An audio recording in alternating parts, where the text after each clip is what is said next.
Hi hello welcome to నా వార్తలు నా ఇష్టం. ఈ మధ్య ఎవరికి దేని మీద కోపం వచ్చినా ఎప్పుడో పురాతన కాలంలో వచ్చిన అవార్డుని ప్రభుత్వం మొఖాన్ని ఇసిరి కొడుతున్నారు. ఇంట్లో పెద్ద అవార్డు ఉన్నా పెద్దగా పబ్లిసిటీ రావడం లేదనో ఏమో.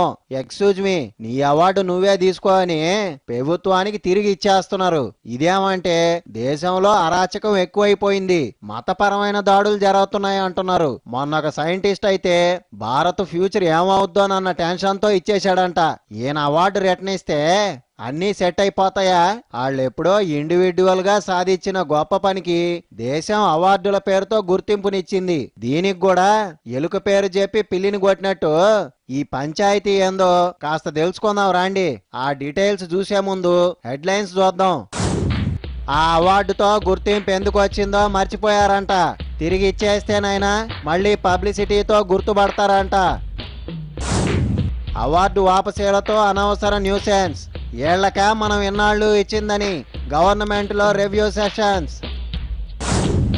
నాలాంటి సామాన్య జనానికి అర్థం కాని పిచ్చి గోల మెంటల్ మేడ్ ఇన్ ఇండియా అయితే ఎలా? Hello hi, now news in details.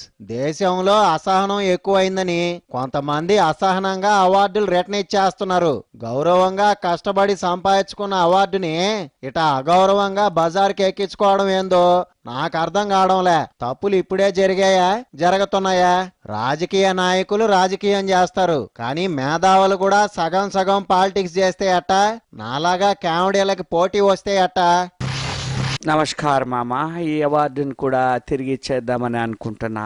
Beef తినద్దంటారా, mutton మానేయమంటారా? నంచుకోవడానికి ఇంట్లో ఫ్రిడ్జ్ లో ఏదో 1/2 కిలో మటన్ పెట్టుకున్నందుకు బయటకు ఇచ్చి చంపుతారా?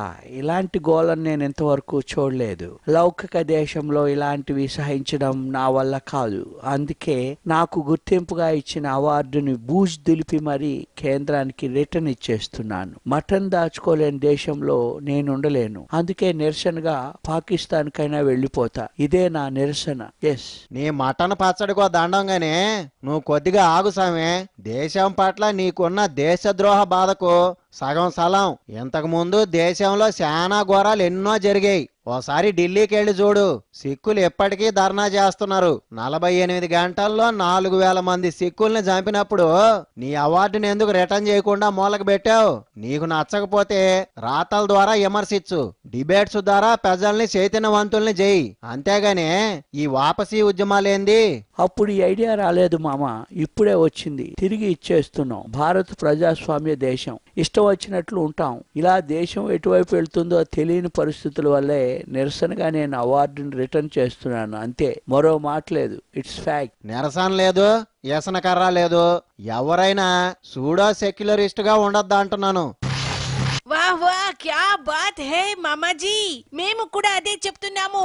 ఇంతకు ముందు ఇలా ఎప్పుడూ చేయని మేధావులు, ఇంటెలెక్చువల్స్ మా మోడీజీ రాగానే ఎందుకు ఇలాగ చేస్తున్నారు? బీజేపీ పవర్ మే रहने से ऐसे क्यों कर रहे हैं? కాంగ్రెస్ వాళ్ళు వెనుక ఉండి రెచ్చగొడుతున్నందుకు అని డౌట్ వస్తుంది. ఇంటెలెక్చువల్స్ కి ఏదైనా ప్రాబ్లం ఉంటే మోడీజీ సే మిల్ సక్తే హై. మీ బాధలు కూడా చెప్పుకోవచ్చు, అన్ని కూడా తీరుస్తాం. లేకిన్ ऐसा ऑपोजिशन पार्टीज के जैसे పాలిటిక్స్ చేస్తే మేము కూడా క్రిటిసైజ్ చేస్తాము. ఏ అచ్చా నహీ హై మామాజీ. అచ్చా నహి కచ్చా నహి అనుకుంటా ఏమొకటి. ఏదైనా గొడవ జరగగానే ఈ మతం ఆ మతం తేడా లేకుండా తోలు తీయాల. ముందు మనుషులం, తర్వాతే కులాలు మతాలు. చాలా కరెక్ట్ గా చెప్పావు నాయన. ఈ రచయితలు ఆర్టిస్టులు ఇంతకు ముందు నిద్రపోయారా అని చెప్పి నేను అడుగుతా ఉన్నా. కశ్మీరీ పండిట్లను తీవ్రవాదులు చంపుతా ఉంటే ఏం చేశారు? ముంబై హోటళ్ల మీద పడి కసబ్ అమాయకులను చంపుతా ఉంటే కాంగ్రెస్ మీద ఎందుకు అసహనం వ్యక్తం చేయలేదు ఆయన? ఇప్పుడు అవార్డులు బోరు కొట్టాయా, లేకపోతే కొత్త అవార్డుల కోసం ట్రై చేస్తా ఉన్నారా? ఏమిటి గోలా? ఇషో కాస్త మెల్లగా ఎంకయ్యా, నీకు నోరుందని నాకు తెలవదా ఏంది? మీ మంత్రులు కాస్త నాలికని జాగ్రత్తగా పెట్టుకోమను. అపోజిషన్ లో ఉన్నోళ్లు బండలేస్తారు, దానికే మీరు సిరాకు పడిపోయి ఇష్టం వచ్చినట్టు మాట్లాడితే అట్ట? కరెక్టే నాయన, మా వాళ్ళు మాత్రం కావాలని చెప్పి తిడతారా ఏమిటి? ఒళ్ళు మండినప్పుడు ఇలాంటి డైలాగ్స్ వస్తూ ఉంటాయంతే. మామాజీ ఏ క్యా హై? ప్రొటెస్ట్ తెలుపడములు It's their right. It's a democratic country. రచయితలకు అవార్డ్స్ ను రిటర్న్ చేసే హక్కులు ఉంది. మోడీ సర్కార్ ను క్రిటిసైజ్ చేసేవారు ఎటువంటి డెసిషన్స్ తీసుకున్నా we welcome that. They are intellectual people and they know what's happening in our country. Dadri issue మీద మోడీ మౌత్ తెరవడానికి ఒక మహినా పట్టింది. That way are మనోజీ is much better. వారానికి ఒకసారి ఆయన అట్లీస్ట్ సెక్రటరీతో మాట్లాడేవారు. ఇటువంటి రాచకములు ఇంతకు ముందు ఎన్నడూ జరగలేదు. మోడీ పిఎం అయ్యాక కంట్రీలో వివక్షలు ఐ మీన్ డిస్క్రిమినేషన్ ఎక్కువ అయిపోయింది. మైనారిటీస్ భయపడుతూ బతుకుతున్నారు. ఊరుకో అమ్మా, నువ్వు ఒకదానివే. మీరు పోసిన పెట్రోలేగా ఇదంతా. రాజకీయం చేయండి గానే మనుషుల ప్రాణాలతో కాదు. ఇప్పుడు బ్రేక్ తీసుకుందాం.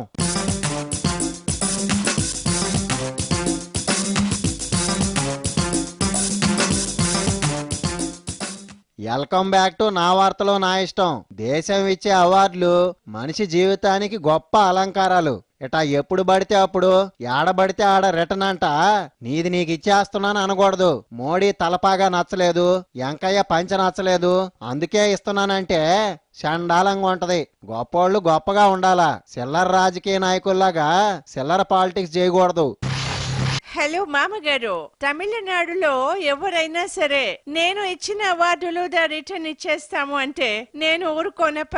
నాకు వ్యతిరేకంగా కోవన్ అనే ఒక సింగర్ పాటలు పాడితే దేశ ద్రోహము కేసుదా పెట్టి లోపల వేయించాను. ఇంకా ఎక్కువగా పాడితే విదేశీ ద్రోహము కేసుదా కూడా పెట్టి పూడుస్తాను. ఎవరి పనిదా వారు చేసుకోవాలప్ప. నా పనినిదా విమర్శిస్తే నేను ఊరుకుంటానా? నోవే. కోవన్ మా ప్రభుత్వాన్ని కాకుండా నన్ను కూడా అమ్మ మంచిది కాదు, సారా వద్దు అంటే అమ్ముతుంది అని వాట్సాప్ లో వీడియోలు పెడుతున్నాడు. నేను వాట్సాప్ లో ఆ పాటలు వినిన వారిని చూసిన వారిని కూడా దేశ ద్రోహము కిందనే జైల్లో వేసి పొడుస్తున్నాను. వామ్మో, ఏందమ్మా ఏదో తనకు నువ్వు నచ్చలేదు పాడాడు, దీనికి దేశద్రోహం కేసు పెడతావా? అమ్మ సాంబార్లో ఉప్పు ఎక్కువైందన్నా నువ్వు ఐపీసీ సెక్షన్లన్నీ పెట్టి లోపలేసేటట్టున్నావుగా. నీ తమిళనాడులో ఉంటే నాకెన్ని దేశద్రోహ శిక్షలు పడేసేదానివో. మామా, ఏం చేస్తున్నావు నాయనా? మరే నీతో మాట. నాకు బ్రిటిష్ వారి కాలంలో మా ఇంటి వెనకాల సందులో పండగ రోజుల్లో తొక్కుడు బిళ్ళ ఆట ఆడితేను ప్రైజ్ ఇచ్చారా నాయనా. దాంతో పాటు ఆ చివరి లాస్ట్ వైసిరాయి సంతకం చేసినటువంటి రాజపత్రం ఒకటి ఇచ్చారు. నాకా ప్రస్తుతం ఆరోగ్యం ఏమీ బాగోలేదు నాయనా.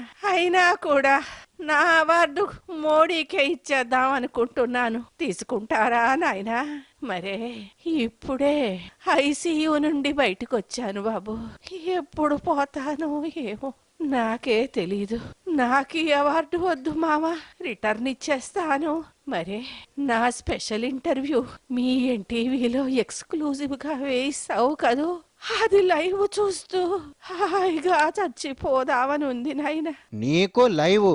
అసలు మేము నీకు ఎట్టా కనపడుతున్నావే? ఏమిటాయన నా గండ పెండారం కూడా ఇచ్చేద్దామని చెప్పి అనుకుంటున్నా. పండిత ప్రకాండ బిరుదు మాత్రం నాకెందుకు చెప్పు. బంగారు పెండారం ఇంట్లో ఉంచుకొని ఆ పత్రం మాత్రం మొన్న మన టీమిండియా చిత్తుగా ఓడిపోయినందుకు నిరసనగా నేను ఇచ్చేద్దామని చెప్పి అనుకుంటున్నా. ధోనీకి సెలవిప్పెంచక ఇంకా బతిమలాడుతున్నారేమిటి? అసలు నన్ను అడిగితే ఇంకా జయమాలిని, జ్యోతిలక్ష్మి లాంటి నర్తకీ మణుల్ని ఈ కాలంలో ఎంకరేజ్ చేయనటువంటి టాలీవుడ్ కు నిరసనగా నా పిలకు కూడా తీసేద్దామని చెప్పి అనుకుంటా ఉన్నా. ఏమంటావు?